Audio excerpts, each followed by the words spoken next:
Hey everybody, welcome to Trading Capital's weekly sector review. Today's video we're going to be discussing all of the S&P 500 sectors and what we're looking forward to over the coming weeks. So XLK, starting with the heaviest weighted market cap, XLK right now is bolstering a 28.28% weighting in the S&P 500, market cap of 14.43 trillion. Now, what happened on the daily chart on Friday was an epic reversal, making a new all-time high in the XLK. I'll just scroll out and you can see this was our 2021 high right before we had our big inflationary sell-off with rates going higher, adjusting economic policy. And as of Friday, we made a new all-time high on the XLK ETF, but reversed and closed back inside of that previous all-time high, just under 177. And it also closed inside of this bearish sell-off that transpired over here. So we saw massive distribution a few weeks ago. The markets rebounded very, very strongly and made a new all-time high. But what we have to be careful of now on the daily chart of the XLK ETF, not only did we make a new all-time high, 52-week high, but we made a new high, but you're starting to see a bearish divergence in the RSI. So here was your high over here. Here was your high on the RSI. We've now made a lower high on the RSI, but a higher high in the actual price action on the chart. So that is a bearish divergences. Now, bearish divergences on the daily chart can prolong a little bit longer than we think, meaning the fact that just because we have a bearish divergence here doesn't mean we can't keep chopping and actually trending higher on the chart. The real big level that you want to watch for on the daily chart is once we cross over this yellow average on the RSI, do we dip into that 50 territory? That's kind of what I'm waiting for and expecting. We haven't really dipped below that 50, but that's typically where you get that bigger sell-off trend where you start to see more of a trend change in the indices. So as of now, it's still okay, especially if you look on the weekly chart. You really haven't lost the bullish uptrend that you've had. Yes, granted, you're still very, very extended.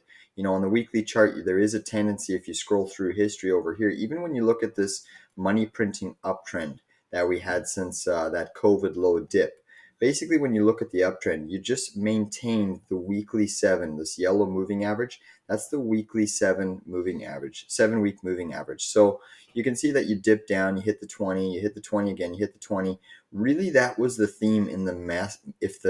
When we're in an enraged bull market, the theme was if you hit the 20 moving average over here, the blue line, that was where buyers started to swoop up and buy this market. So even if we use the past bullish moving average, the 20-week moving average, which is the blue line, as a area of support, you can see we're very extended from that blue line. So it's going to mean we're going to need some severe meaningful consolidation in order to work this overbought pattern up. The weekly RSI is still technically okay. There's some individual names that we have to be paying attention to. Obviously, some bellwether stocks like NVIDIA saw an epic reversal on volume. This is cautionary. What this is telling me is that we have seen an exhaustion in the move, and it could likely mean maybe we're going to test the low end of this breakout range over here around 400. That's probably going to be the next great big area of support that could potentially be a buying opportunities based off of where the rest of the indices are. So pay attention to NVIDIA because granted, on the weekly chart, it is still technically okay. It's just overbought significantly. I have a parallel channel that NVIDIA is trying to confirm and break out of on the weekly chart. It has not done so yet. You need that weekly confirmation. And basically, even on the daily chart, it was breaking out of this beautiful parallel channel, connecting your high to your low to another pivot high over here, which you've broken out of, but you've never got that daily confirmation to the upside. It looked like we were going to get it as of Friday, but then market makers reversed it.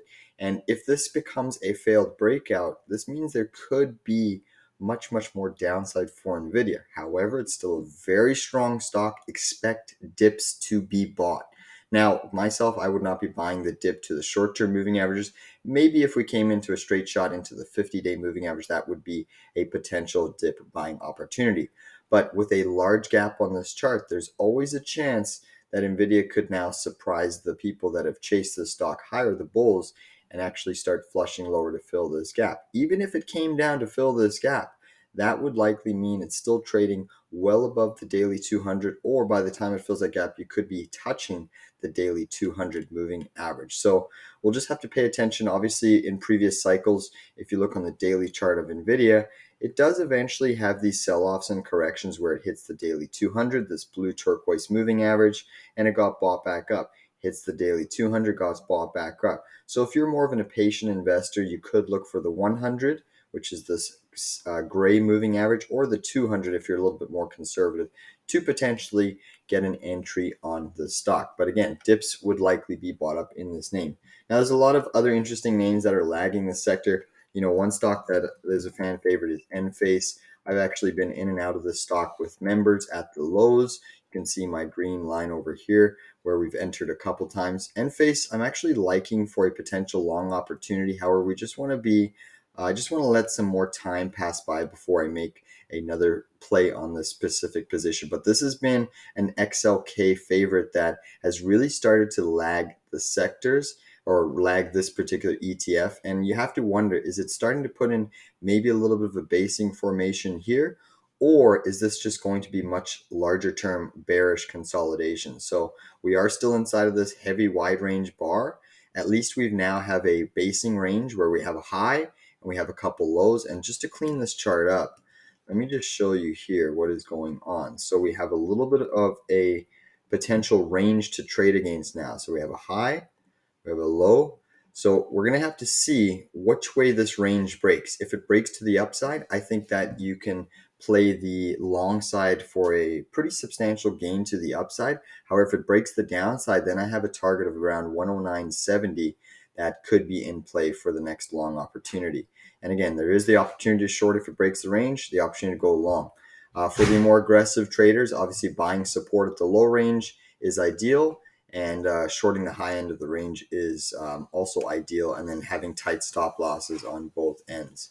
There is a wedge pattern, as you can see. Downsloping wedge patterns are notoriously bullish, and this could favor an upside break if we get this confirmation. The only thing I'm not liking about this particular pattern on enph is the fact that, yes, you have broken out of this downsloping trend line over here. However, you failed to get above this heavy reversal bar.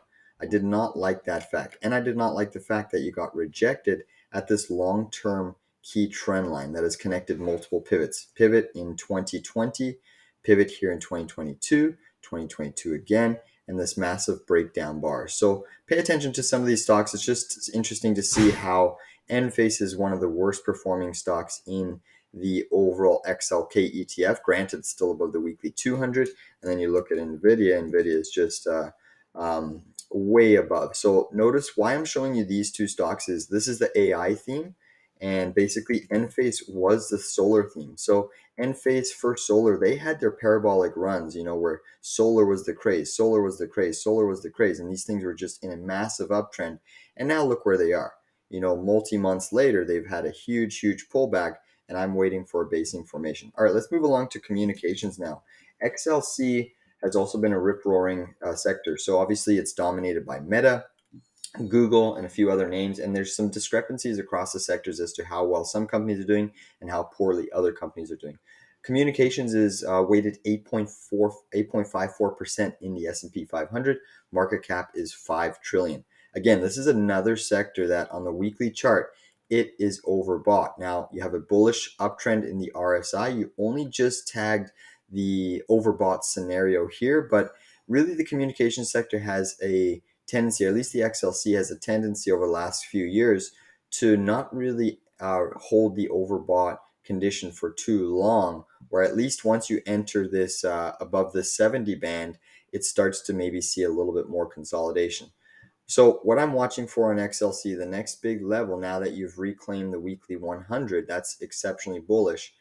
Do we continue to hold above this key parallel channel? You can drag this channel a little bit higher like this and adjust it just ever so slightly to give us potentially another breakout range. So what I'm doing with this channel now is I'm connecting the most amount of pivot points. Yes, there's some piercing levels over here, but you can see that we have one pivot point, 2, 3, 4, 5, another bounce over here, another bounce and break fake over here, another breakdown over here and over here. And then you have your two major bottoms, 1, 2, 3. So this parallel range is identifying that communications is into resistance. It's very extended. Even if you look on the daily chart now, you have put in a bearish divergence on the daily chart for the RSI. You can see you made your high over here, consolidated, had an epic rebound, made a beautiful new 52-week high, not an all-time high, but a 52-week high, and you'd made a lower high in the overall RSI. So another bearish divergence there that we have to be mindful of. And I do think that just due to how extended we are on the charts, and even if you look on the daily chart, we've had a gap up, breakout, an attempt at a breakout, and you never got that daily confirmation. So I'm watching, do we get another daily close back inside this channel? If we do, I'm a big proponent to, I think that we're going to retest the 50-day moving average. However, this is still in a technical uptrend. Even if we retest the 50, that could be a potential buying opportunity and would likely see short covering there. That would likely be an area where shorts cover as well as people buying. So it could mean a much, much larger sum of volume coming into the picture. Some of the stocks that we can look at in the communication sector, obviously Meta has chased its gap to the upside and pretty much almost filled it on a technical basis. You can see that these two white dotted lines are the gap fill zone where Meta had that epic one-day drop. And basically, we've almost filled that gap to the upside. We're looking at a 323 pierce, and we fill that gap. So that's going to be an interesting level for Meta. Again, this is another stock that is just epically, textbook. We'll have to put this in a textbook and study this chart pattern because look at this weekly reversal.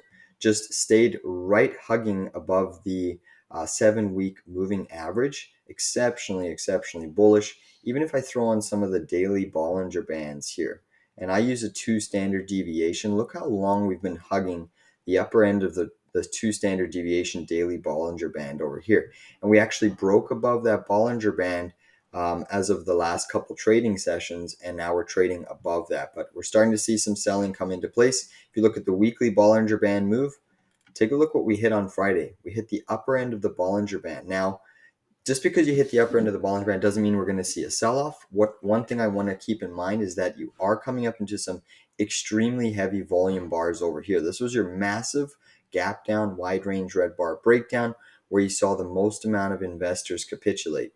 So is this going to see more sell side pressure as we test this bar? There's certainly a very strong likelihood that we could. Now notice here that we tagged the upper end of the Bollinger Band over here, had a small pull-off, and then consolidated in the upper end. Again, you hug the upper end of the range over here, but at some point, it does seem to suggest that since you've been hugging the upper end of the Bollinger Band for too long, you could see some profit taking in the near term. All right, let's move along to the next sector, which we will discuss. So I think financials and healthcare will be the next two.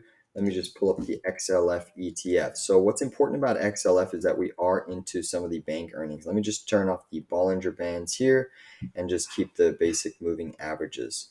All right, so with the financials, what's important about Friday's candle is financials had an extremely bullish report from some of the banks. And basically, a lot of the banks gapped up and had epic reversals on high volume. That is extremely bearish.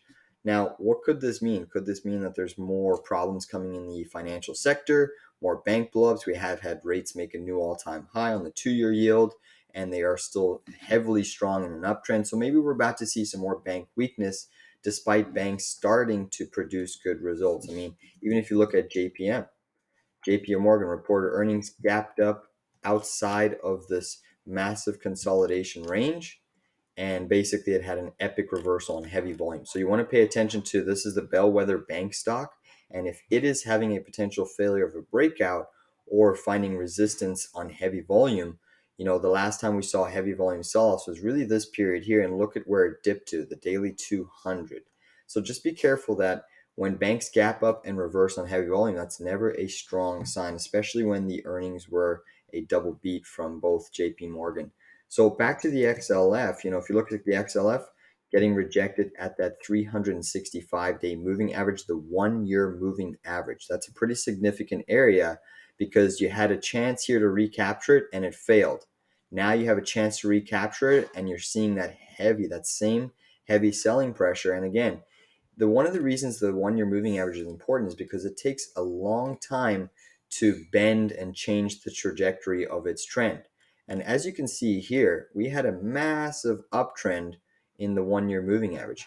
And now that trend has just petered off and starting to roll over. And if this starts to make a bigger move and bigger rollover to the downside by price action losing this level and trading lower, that's not going to mean bullish things. That's going to be very, very bad for the overall sector and the S&P 500, considering that this ETF tracks about 12.45% of the overall S&P 500. And I mean, just over the last year-to-date period, financials are only up 0.15%. And there's 72 holdings in this XLF ETF that we have to monitor, but we're not going to go through it now. Another bank is State Street. So State Street reported earnings, and look at that epic drop. What I want to bring to your attention, and I'm interested in taking a play after a little bit of more time passes on the clock with State Street.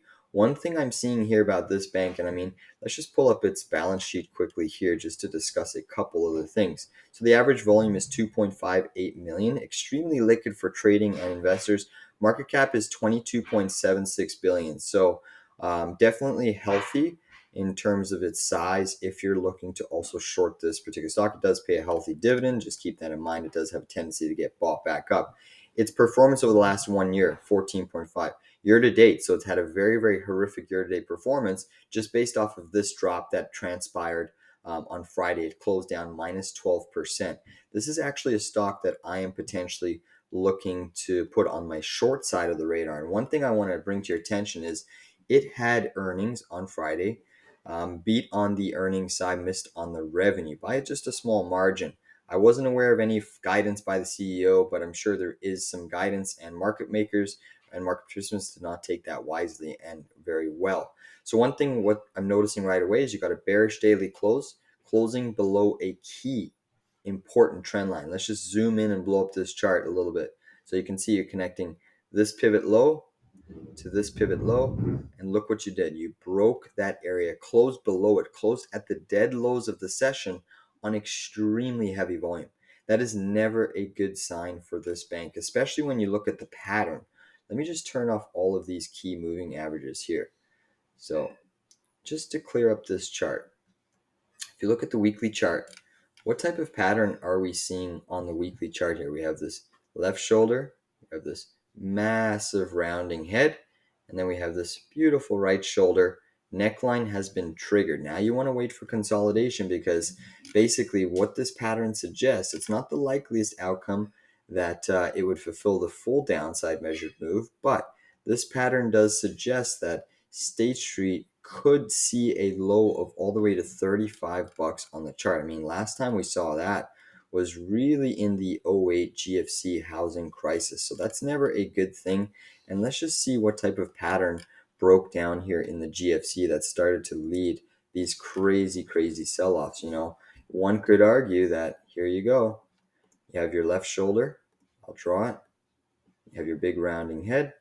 You have your right shoulder, big breakdown, bearish consolidation, bigger breakdown. So just be careful about these little head and shoulders patterns that are happening in some of the financial stocks, because it could mean that there's underlying stress and maybe some exposure that this bank has in particular distressed asset classes that could be exposed in the coming sectors. And again, the likeliest probability of this fulfilling the 35 downside target is not the likeliest. However, when you do have a weekly chart pattern of this nature that engulfs basically a whole host of several weeks in one session, that's not signs of strength. That's signs of weakness in the price action. And it does mean that you could have a short opportunity, at least to the low end of this range, called it about 51 bucks. I think that's more probable for this price action. If you get that confirmation break of the neckline, it could see about 51, maybe even a pierce of 50 bucks before you get your next big technical bounce. So lots of interesting things happening in the financials that we have to be aware of. Certainly not positive price action. Let's look at Bank of America, reversal, Citi, reversal, and keep in mind we still have other banks to report. So maybe the other banks could lift the market as a whole, but there's certainly a likelihood that it can't. I'm going to continue this video since it's a bit lengthy in the coming videos. Thank you everybody for tuning in. Please give this video a big like down below if you found it helpful, this analysis over the last XLK, XLC, and XLF ETFs. Take care everybody and subscribe below.